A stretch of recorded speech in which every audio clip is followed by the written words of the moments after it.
Assalamualaikum, anda sedang menonton Sekilas Fakta 13 Januari bersama dengan saya Nur Syah Mama Amin.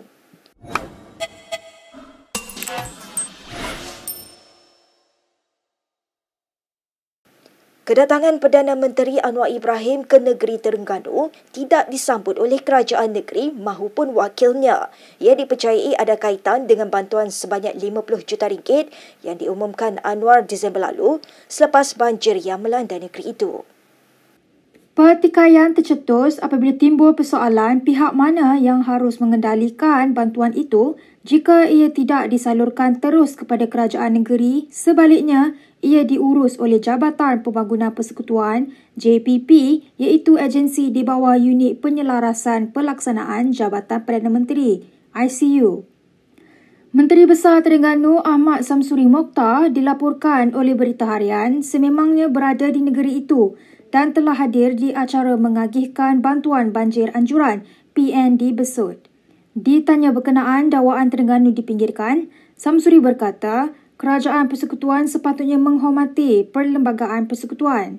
Pada peringkat ini saya tak ingin sebut lagi lah sama ada anak tiri atau tidak. Cuma saya meminta kepada kerajaan persekutuan, kerajaan pusat supaya menghayati akan semangat jadual ke-9, iaitu ada bidang kuasa kerajaan negeri, ada bidang kuasa kerajaan pusat dan ada bidang kuasa dalam jadual bersama yang antara negeri dan pusat, dan penyelarasan, perbincangan, pertemuan dan sebagainya perlu dihormati dalam melaksanakan apa yang ada dalam senarai bersama kerajaan negeri dan kerajaan persekutuan. Jadi belum sampai 60 hari lagi, belum sampai 100 hari lagi, kerajaan pusat saya percaya mereka tidak ingin melaksanakan the old politics, politik sengketa, tapi terpulanglah kepada mereka bagaimana. Dalam hantaran di Facebook, Anwar berkata kunjungannya ke Terengganu bukan untuk mencerca sesiapa, tetapi demi rakyat. Kata Anwar, dia berharap dapat bertemu kerajaan Terengganu setelah keadaan politik reda. Beliau bagaimanapun tidak menyentuh soal dana RM50 juta tidak disalurkan secara terus kepada kerajaan Kelantan dan Terengganu. Setiausaha Agung PN Hamzah Zainuddin melahirkan reaksi terkejut terhadap kenyataan Timbalan Presiden UMNO Muhammad Hassan bahawa kerjasama dengan DAP lebih baik berbanding dengan PAS. Sambil menyelar kerajaan yang ada sekarang sebagai karut-marut, Hamzah turut menempelak UMNO sebagai sudah tidak betul. Hamzah yang ditemui pada Majlis Bantuan Pasca Banjir PN di Tumpat menambah, rakyat selepas ini sudah tentu tidak akan menyokong UMNO kerana sanggup memuji kepimpinan DAP. Muhammad dalam ucapan persidangan tahunan sayap-sayap UMNO berkata, pengalaman UMNO bekerjasama dengan DAP lebih baik dari PAS kerana parti itu tidak berpura-pura berbanding parti Islam yang disifatkannya sebagai tidak ikhlas. Kita mendapati adalah sangat sukar bekerjasama dengan parti yang kewujudan dan perjuangannya adalah untuk menghapuskan UMNO untuk selama-lamanya. Ya. Begitu juga pengalaman kita bekerja dengan PAS. Mereka tidak pernah setia dan ikhlas. Tanpa segan, tanpa silu, mereka berselingkuh dengan semua parti, terutamanya si janda UMNO. Kita memang kenal pendirian mereka. Mereka juga faham pendirian kita. Mereka tidak bermuka-muka dan berpura-pura setia kawan macam kawan kita dulu. Ya. Mereka tak berpura-pura. Senang kita tentukan pendirian mereka. Kita pula tak perlu pula berpura-pura. Ya. Jadi kita duduk dalam keadaan tak akan berpura-pura.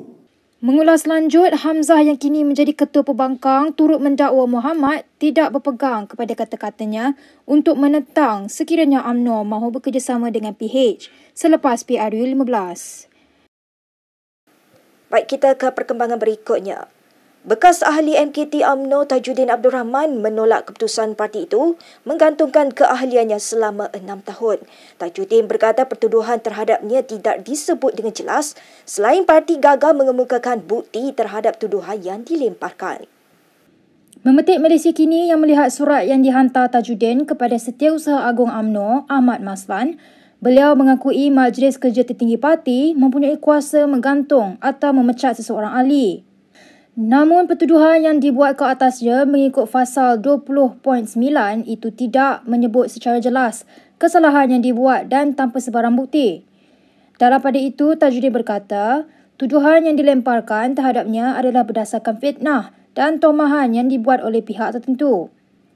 Surat bertarikh 12 Januari itu adalah jawapan Tajudin kepada surat dihantar Ahmad pada 6 Januari lalu berhubung pergantungan keahliannya selama 6 tahun. Pada Oktober tahun lalu, UMNO memutuskan untuk menggantung keahlian bekas ahli Parlimen Pasir Salah itu selama 6 tahun, berkuat kuasa serta-merta. Baik, tumpuan seterusnya mengenai Perhimpunan Agung UMNO. Presiden UMNO Ahmad Zahid Hamidi menceritakan bagaimana parti itu yang didakwanya cuba dikhianati oleh orangnya sendiri ketika kerajaan perpaduan cuba dibentuk. Menurut Zahid, sebelum itu, UMNO tengah berunding secara berasingan dengan dua gabungan lain iaitu PH dan PN dan meletakkan beberapa syarat. Para perwakilan ini juga menjadi faktor kenapa kita tidak boleh bersama Perikatan Nasional. Belum pun subuh, pengkhianatan telah dibuat terhadap parti kita. Lebih menyedihkan, ia diatur oleh orang kita sendiri. Sedangkan seperti yang saya sebutkan tadi, kita telah ada dokumen perjanjian dan akuan bersumpah serta aku janji. Saya ulangi, kursi yang dibenangi bukan hak pribadi. Kursi itu adalah hak mutlak parti, betul? Sebelum ini, dalam satu taklimat Presiden sempena PAU, Zahid mendedahkan terdapat 10 SD diserahkan untuk menyokong Presiden Bersatu, Muhyiddin Yassin, untuk menjadi PM ke-10. Menurut Zahid, ia datangnya daripada ahli Parlimen UMNO sendiri dan diberikan tanpa merujuk kepada parti. Bagaimanapun, Zahid tidak menyatakan secara jelas siapa pihak yang dimasukkannya menjadi dalang kepada gerakan memberi sokongan kepada PN. Dalam ucapan sama, Zahid turut memberi bayangan bahawa UMNO akan mengambil tindakan ke atas pihak yang terbabit. Bekas Naib Presiden UMNO Hishamuddin Hussein bersedia jika parti mahu mengambil tindakan kerana memberikan ST untuk menyokong Muhyiddin sebagai PM ke-10. Ditemui media selepas berakhirnya ucapan dasar Presiden parti itu hari ini, Hishamuddin berkata isu tersebut sudah dijelaskan oleh Ahli Parlimen Jelebu, Jalaluddin alias Semalam. Pertamanya saya berterima kasih kepada Yang Berhormat Presiden kerana memaafkan 10 orang katanya pengkhianat. Tetapi sehingga hari ini pun saya tak tahu apa sebabnya kita dituduh sebagai pengkhianat. Dan saya cukup yakin bahawa apa yang telah pun berlaku, tak ada benda yang patut kita apologetik dan sehingga dituduh mengkhianati perjuangan parti. Kalau mereka nak ambil tindakan, ambillah.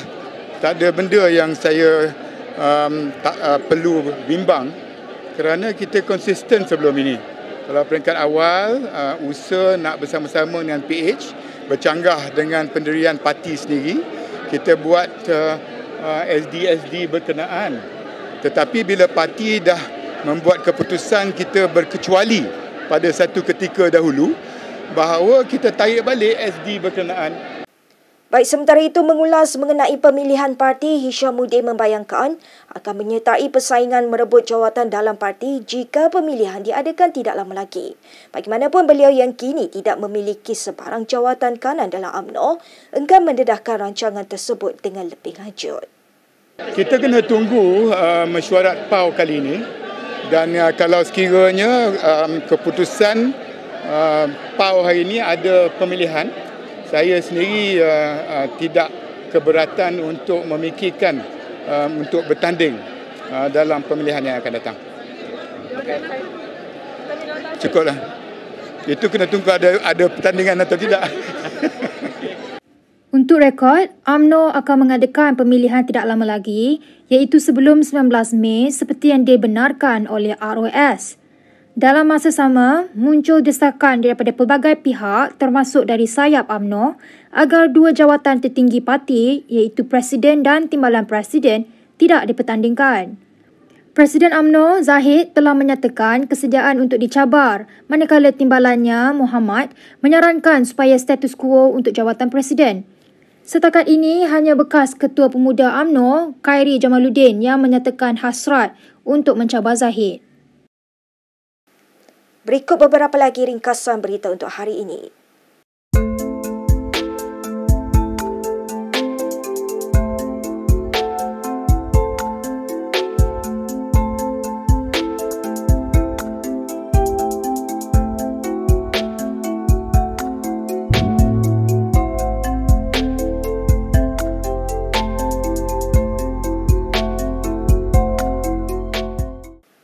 Sekian sahaja daripada saya Nur Syahah Mama Amin untuk Sekilas Fakta. Untuk lebih banyak berita, anda boleh melayari kinitv.com. Anda juga boleh mengikuti kami di Instagram, Twitter, YouTube dan Facebook. Salam hormat dan selamat berhujung minggu.